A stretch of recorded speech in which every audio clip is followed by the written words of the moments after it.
Although women have made great strides in America, there are still places in the world that continue to mistreat women. Dr. Munish Batra is a plastic surgeon that travels around the world with his colleagues to help treat many of these women.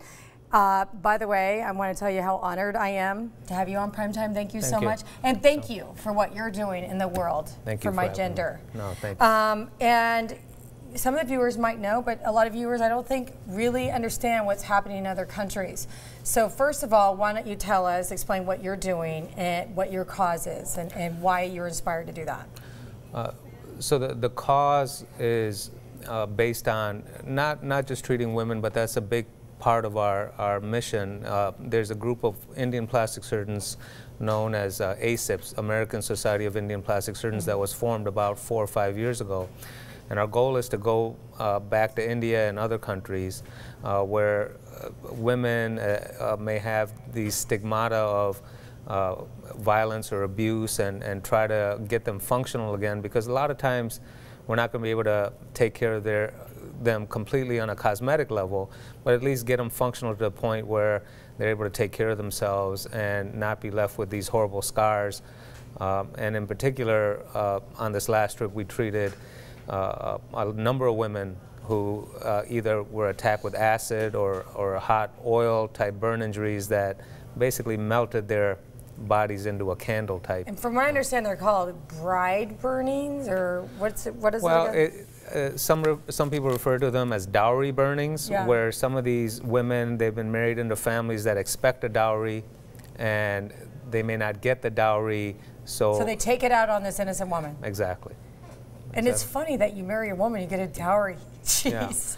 Yeah, so it was really outlawed in India in the 1960s, but there are still some you know, very backwards places in India, the small villages, where they still consider that to be, you know, part of the social system. So they don't marry the women because they love them. They marry, it's an arranged marriage, and they marry them for their wealth, their dowry. Yeah, their hope is that they'll get something more than just the bride out of this. That makes me so sad. So when they don't get the money, why do they burn the women? I don't understand. What are they get? They're not going to get more money, a larger dowry if they burn. So what's the meaning there? You know, I don't think there's any meaning behind it, except that it's the frustration of the individual who may not have gotten what he had expected out of this marriage, or their family may not have gotten what they had expected. And that's a way to show everybody? Yes. Are they hoping to kill her or just disfigure her? Well, I think more often than not, they know that this isn't going to kill the person, but they do recognize that this is going to be a disfigurement that the person's going to live with the rest of their life, and that everyone will know that they didn't perform up to what they were supposed to. And some of those images are just so appalling, and your heart just goes out for these women. You don't, and it's painful, brutally painful. Yes. But explain some of the other complications.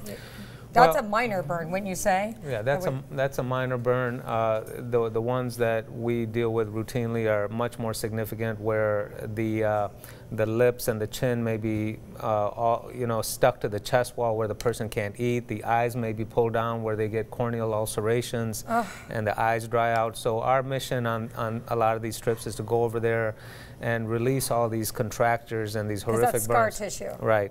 And what are they using to burn? Some kind of acid, right? Yeah, usually you know, at least in places like India, you know, the things like battery acid are a lot more available.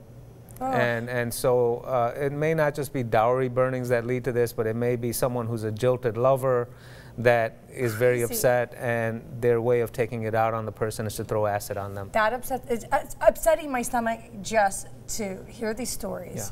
Yeah. And we have more images. My producer has decided they're too graphic for television. I think it's important for people to see, because I think that's the way you create awareness. Exactly. But since I can't take a viewer poll, then we'll just have to go with a better judgment. Right. But they are. There's one right there, and you can see the arm is contracted, and that person wouldn't be able to even feed herself or hold her child. So we would go in and we cut the scar tissue to get the arm more functional, and you know, that's a minor sort of a problem. Even though in this woman it's a big problem, but some of the burns we see are just devastating, where the chest is burned to the point where the person even has difficulty breathing, and you have to release all these chest scars. Oh my gosh, and that young woman with the arm looked so young. I mean, she looked like a teenager. Yeah, and a lot of these villages and backwards communities, they get married in their teenage years, and it is very disheartening for us as surgeons when we go overseas to see that things haven't really changed in some parts of India. Unfortunately, there's so much of this that goes on because the population is so big that it's still something that's prevalent. And when we go overseas to do this kind of work, we're probably seeing a very small portion because most of these patients are too disfigured to even come out of their house and show themselves. Well, let me ask you, what inspired you to go and give your times? Obviously, it costs you a lot of money. You have a thriving business here. Do you still have family there? What is it that motivates you? So one of the things that motivates me is that I was born in India and I grew up there, and I felt when I came to this country that I had an opportunity that many Indians have not had. I grew up in Ohio, went through school, I knock on wood, I have an amazing cosmetic surgery practice here, and I do very well financially. So what could I do? Well, I could sit here. Yeah. And so starting when the tsunami happened in 2004, I started going back to India every year because during the time of the tsunami, I felt like they needed my sort of expertise. And then for every year since then, we've gone back, including some other surgeons that have been recruited to this. And all of us have been born and raised in India, and we all feel compelled to go back because there are people, we're one of the very lucky, and there's no reason we shouldn't go back and try to make their lives better. Why can't everybody have your attitude? Jeez, there'd be world peace if everybody thought the way you did. I'm not. True story, and I'm very, very honored. Is there a message that you'd like to tell our viewers? Is there a way that they can also, in that message, can they also contribute money to this? Obviously, it costs a lot of money to do this. Well, it does cost a lot of money, and all the surgeons pay for their own trip. We pay for our own lodging and all that, and that's our commitment. And we actually all take a percentage of our own income and contribute to this organization. Like a tithe. Right. So we contribute to that, and I would say that from our standpoint, what would be important is to get people to have some awareness of this problem, and whether it's writing to their representatives, they can get on our website, which is Coastal Plastic Surgeons, which is linked to a lot of these patients. Let's see if we can pull that up. Can we pull up? There it is, right there. And if you go into that website, all of our charitable websites are linked to it. And in fact, we actually have a website based out of San Diego where we take care of a lot of the patients in San Diego that need reconstructive surgery. It's called Doc's Charity, and every year we do about 10 to 20 operations on San Diegans that have fallen through the cracks.